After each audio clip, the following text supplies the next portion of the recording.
रह ही जाएगा जीवन में, जीवन का बदलाव नहीं आएगा। मैं एक बात थोड़ा से कड़वे शब्दों में, अब वो कई जगह कहता हूँ मंच पर, पूजा पाठ से जीवन नहीं बदलता है। क्या कहा? समझ के कहा। पूजा पाठ से, चाहे किसी की पूजा करो आप, चाहे राम हो, कृष्ण हो, ईसा हो, मोहम्मद हो, बुद्ध हो, कबीर हो, किसी की पूजा पाठ करके, पूजा पाठ से जीवन नहीं बदलता है। जीवन बदलता है जब आप बदलते हैं। आप ही नहीं बदलेंगे और केवल पूजा करते रहें और उसके बाद में न चोरी छूटी, न हिंसा छूटी हुई है, न ही व्यसन छूटा हुआ है, न गाली गुस्सा छूटी हुई है, आप बदले? क्या वही आदत है पूजा के करने के पहले? होता क्या है जनरली बताऊं मैं, पूजा घर में जाएंगे, बड़ी विनम्रता, बड़ी शालीनता, बहुत आप बड़े लग रहे हैं, उदार हैं कह करके, आप वहां जाकर के जब आपने शालीनता और विनम्रता को इकट्ठा किया तो उसे आप घर में जाके बांटो। सीधी सी बात है। आप बाहर जाकर के काम करते हैं और पैसा कमा के लाते हैं, और पैसा जब कमाते हैं ना तो क्या करते हैं, बच्चों को दे, ले जाओ फीस जमा कर लेना, लो पुस्तक ले लेना, अपने श्रीमती को, अपनी श्रीमती को देते हो, लो साग भाजी ले लेना, लो उसको ले, भिखारी आ गए, लो 10 रुपया मेरी ओर से, कमा के लाए हो ना, बांट रहे हो। यदि आपने धर्म स्थल में जाकर के, पूजा स्थल में जाकर के विनम्रता की कमाई की है, शालीनता की कमाई की है, प्रेम की कमाई की है, तो बांटो ना।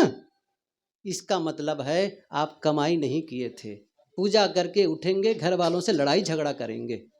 कितने भगत के परिवार के लोग कहते हैं, साहब आपके जो भगत हैं ना, बड़े सत्संगी बनते हैं, बड़े दानी बनते हैं, लेकिन घर में सबसे ज़्यादा झगड़ा वही करते हैं। सब बहुत लोगों का अनुभव ही होगा, इसका अनुभव भी होगा। क्या मतलब है? बदला जीवन। मैंने क्या कहा? हर आदमी रेडिएटर की तरह है और भीतर से रेडिएशन क्रिएट होता है। छोटा सा उदाहरण दूं मैं, आपका ही घर है, 5, 7, 10 लोगों का घर है, परिवार है, एक आदमी उठा घर से, या कोई भी सदस्य घर का, और सब लोग उठकर काम में लग गए, अपने अपने नित्य क्रिया में, घर की साफ सफाई जो भी कर रहे थे, वो उठ करके एक जगह जाके बैठ गया, मुंह फुला करके, आंखें लाल, भौहें तनी हुई, एकदम तमतमाए हुआ चेहरा। देर हो गई तो किसी घर के बुजुर्ग ने जाकर कहा, अरे जाके स्नान वगैरह कर लो। उसने क्या कहा? मैं नहीं नहाऊंगा। बड़ा चुप। थोड़ी देर और बीती, सब लोग नाश्ता पानी करने, जलपान में लग गए। उनसे भी कहा गया जाके नाश्ता पानी कर लो। नहीं खाऊंगा। ऐसा लग रहा है जैसे, अब समझ लो वहां से कौन सी तरंगे निकली, समझ आ रही ना? वहां से कौन सी तरंगे, वहां जाना कितना कठिन है। ऐसा लग रहा है जैसे करंट मारने वाला है, और मार ही रहा है।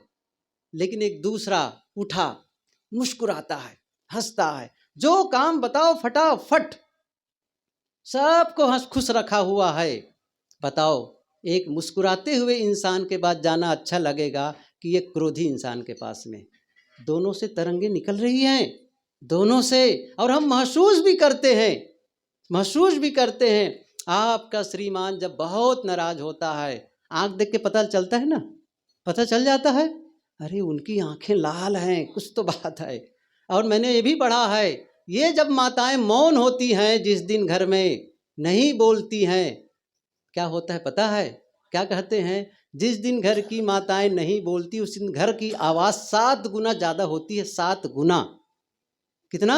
7 गुना।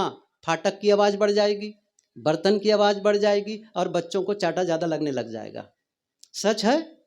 नहीं बोलने का मतलब नहीं बोल नहीं रहे हैं, बहुत बोल रहे हैं, और भीतर ही भीतर क्या कर रहे हैं? इंकलाब जिंदाबाद, हमारी बात सुनो, और आप सुनने को नाम नहीं ले रहे हैं। बोल रहे हैं ना, कितनी लड़ाई चल रही भीतर भीतर, वही तरंग निकल रही है, महसूस सब करते हैं। तो मैं कह रहा था, ऊर्जा के आदान प्रदान से कैसे वस्तु दिए, क्या पत्नी के प्रति सम्मान का भाव है, उनके प्रति प्रेम, वस्तु देकर क्या कह रहे हैं? उनकी अंदर अंदर बुराई कर रहे हैं, अंदर गलतियों का वर्णन कर रहे हैं, भीतर भीतर में ऐसी है वैसी है, घृणा कर रहे हैं। वस्तु काम नहीं आने वाली है। जो आप भेज रहे हैं ना नकारात्मक चीजें, वो जाकर के वहां प्रवेश कर रही हैं, और उनको पता चल गया है देख करके, आपकी घृणा कैसे निकल रही है, नफरत कैसे निकल रही है, नाराजगी कैसे निकल रही, वो पता चलता था सामने वाले को। इतने दिन साथ रहेंगे, आपके चेहरा देख के नहीं पता चलेगा? आप शब्दों को सुधार सकते हो, चेहरे को नहीं बदल सकते हो। आंखों को नहीं बदल सकते हो। सिनेमा वालों का गीत है, कौन सा गीत है? लाख छिपाए छिप नहीं सकता, राज हो कितना गहरा, दिल की बात बता देता है असली नकली चेहरा। बस वो पता चल जाएगा, चाहे वो श्रीमती का हो चाहे श्रीमान का हो, भीतर कैसा हैं आप। मैंने कल कहा था ना, बीइंग और डूइंग, इसी पर कहा था। भीतर से कैसे हैं? क्या भीतर से नफरत है, घृणा है, द्वेष है? नहीं बनेगा प्रेम, हमेशा ध्यान रखो, नहीं बनेगा। लेकिन वस्तु कितना कम से कम साधारण वस्तु दो, लेकिन बहुत सम्मान का भाव है उनके प्रति, आदर का भाव है। और प्रेम का अर्थ क्या होता है, मैं छोटे से सूत्र में बताऊं। क्या कोई किसी को कह देता है मैं तुमसे प्रेम करता हूं, यही प्रेम है? और क्या युवक युवती के प्रेम के ही बारे में कबीर साहब ने कहा, 2.5 अक्षर प्रेम का पढ़े सो पंडित होए। किसी के चेहरे को देख करके, किसी की गतिविधि को देख करके आकर्षित हो गए हो, और जिस दिन चेहरा खत्म हो जाएगा, वो सुंदरता खत्म हो जाएगी, उसकी जो जिस बात को लेकर के आकर्षित है, चाहे धन हो, पद हो, संपत्ति, इसको देखकर आकर्षित हो, वो खत्म होने पर प्रेम कहाँ चला जाएगा? प्रेम का अर्थ है दूसरे के हित की चिंता। क्या कहा मैं? प्रेम का मतलब है दूसरे के हित की चिंता। इसका मतलब है पति यह चिंता कर रहा है कि मैं ऐसा कौन सा काम करूं जिससे मैं अपनी पत्नी को अधिक से अधिक आराम दे सकूं, अधिक से अधिक प्रसन्न रख सकूं। और पत्नी भी चिंता कर रही है, मैं ऐसा कौन सा व्यवहार करूं जिससे मैं अपने पति देव को अधिक से अधिक प्रसन्न रख सकूं और अधिक से अधिक आराम दे सकूं। यही बात भाई भाई में है, यही बात पिता पुत्र में है, यही बात सास बहू में है, ननद भावज में है। दूसरे के हित की चिंता हो रहा है। यहाँ क्या हो रहा है? मुझे अच्छा सामान मिले, मुझे बढ़िया कपड़ा मिले, मुझे कम से कम काम करने पड़े, मेरी बातें सब माने, मैं किसी की बात मुझे मानना न पड़े। क्या होगा? समझ रहे हो ना? त्याग के बिना, कबीर साहब ने कहा, त्याग के बिना संबंध कैसे मधुर हो सकते हैं? 2 बहुत बड़े उदाहरण है हमारे देश के। एक है महाभारत का उदाहरण और दूसरा है रामायण का उदाहरण। कौरव और पांडव में किसकी लड़ाई हुई थी? समझ रहे हैं ना? दोनों कहते थे मुझे चाहिए, मुझे चाहिए, मुझे चाहिए, और आपस में कट के मर गए। आप कह रहे हैं पांडव जीत गए, जीत करके कितना अनुताप, पढ़ के देखो महाभारत को। अंतिम में शांति पर्व में कैसे जलन उनको हुई थी, और इसीलिए हिमालय जाकर के गलने गए थे। साहब ने साफ कह दिया है कि गले हिमारे जाए, बीजक में ही बात आई है। कहाँ हुआ उसका कल्याण? हित नहीं है। आप जीत करके, मार काट करके भला शांति मिलने वाली है? रामायण को देखो, राम चले गए, जिसको कहा गया गद्दी आपको मिलने वाली है, और सुबह कह दिए नहीं आपको वनवास होने वाला, वो छोड़ के चले गए। भरत कहते नहीं, ये अधिकार भाई का, भैया का है। दोनों के सामने वो जो राज्य है ना अयोध्या का, वो गेंद की तरह, फुटबॉल की तरह दोनों मारते हैं। कितना प्रेम रहा दोनों में, क्या त्याग का भाव है? यदि नहीं होगा और आप प्रेम की स्थापना नहीं कर सकते हैं। इसलिए प्रेम बहुत जरूरी है। मैंने कहा था ना, संबंधों को मधुर बनाना है। रिश्ते बहुत महत्वपूर्ण होते हैं। मत कहो कि मैं सफल, घर में मिली असफलता बाहर किसी भी सफलता से पूरी नहीं हो सकती है। हो सकता है आप बाहर जाके सफल हो गए हो, बड़ा सम्मान मिल रहा हो, फूलहार चढ़ाए जा रहे हो, पैसे भी कमा रहे हो, बहुत सारा धन कमा के ला रहे हो, और आपको पहले ही पता चल गया है जैसे घर में जाऊंगा पत्नी लड़ने के लिए तैयार है, आपके पांव फूलने लगेंगे। क्या करेगा वो पैसा? लेकिन आपके घर में आपका सम्मान होता है। उस घर के मालिक को मैं असफल कहता हूं जिसके आने से घर वाले परेशान हो जाते हैं। घर वाले क्या सोचते हैं, जितना वो घर से बाहर रहे उतना अच्छा। एक दिन उन्होंने क्या कहा, मैं 4 दिन के लिए बाहर जाना चाहता हूं। घर वाले क्या कह रहे हैं, सप्ताह भर के लिए जाओ ना, अच्छा ही रहेगा, हम लोग मजे से रहेंगे यहाँ पर।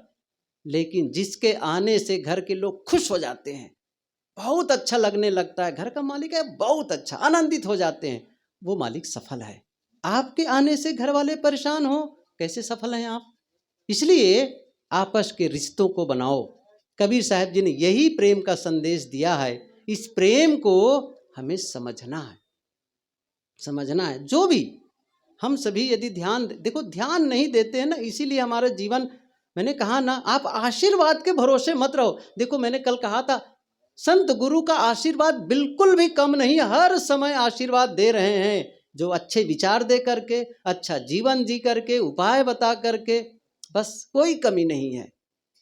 अपना आशीर्वाद अपने पर है, अपना काम कर रहे हैं, क्या उन संदेशों का पालन कर पा रहे हैं? मैंने कल कहा था ना, एक शब्द को बस आज कोई एक निर्णय लेकर के जाओ, बस ये सफल हो जाएगा। सत्संग इतना बड़ा आयोजन किया गया है, क्या सुबह उठो और एक निर्णय ले लो, आज का दिन मेरे मुंह से एक शब्द भी कटु नहीं निकलेगा, जब भी निकलेगा मीठा और प्रेम से निकलेगा। साहब ने क्या कहा, घट घट वह साईं बसतु है, कटुक वचन मत बोल रे। ये संदेश यदि हम लेकर के जाते हैं, एक निर्णय ले लो, जबान सुधार लो, बस देखो आपस के रिश्ते कितने मधुर होने लग जाएंगे।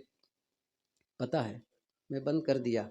आप लोगों को धन्यवाद है जो प्रेम से सुने और इतना सम्मान दिया। आयोजक लोगों से भी धन्यवाद है, और साहब जी के दर्शन हुए, आपके विचार सुनने को मिले, साहब लोगों का भजन सुनने को मिला। बहुत बहुत आभार और धन्यवाद। मैं अपनी वाणी को विराम देता हूँ। आप सब